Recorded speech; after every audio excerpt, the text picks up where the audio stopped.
Hello, my lovely friends. It is finally spring, is it not? I've just been out with the dogs and I've picked three-cornered leeks. I'm just going to turn the camera away from my ugly mush and show you the three-cornered leeks. So here it is.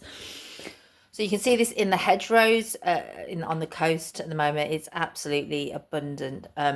So what you got to do is when you pick it, so I've picked a bunch here, and what I'm going to do is I'm going to throw it into this I've got some nice local meat there, and I'm going to throw it into a shepherd's pie just to add. You don't actually, there are onions in there, but you don't actually have to use the onions. So what I do though is I go through all of them. When I'm picking them, I'm pretty careful, but because I picked a good bunch of them, I'm going through them and I'm literally looking. You can smell them as well, obviously. And then I'm looking for this. So that little ridged back, can you see that ridged back there? It's quite pointy. And it's like a triangle. That's why it's called three-cornered leek, and it is from the onion family, so it's very good for the heart, and it's a blood cleanser, which we all need at the moment after a long winter. So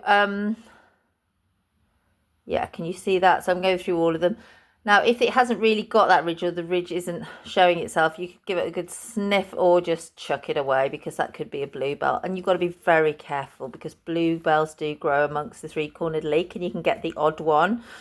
So that's the danger with this particular plant. Now in the 1950s it was illegal to grow this. So it's one of those foraging plants that you can take quite a lot of, and you don't have to worry, because it's pretty invasive.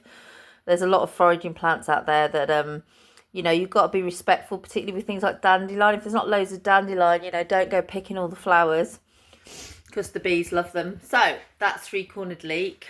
Yeah, so with all foraging, with dandelions and things, I'll just pick a few leaves. And again, like picking the root, which you would with dandelion, you pick the root in autumn. But if there's not loads of dandelions, because dandelions can last a few years, then don't rip it out the ground necessarily, unless you're absolutely desperate for food, because you can survive on dandelion root. It's a phenomenal root and plant.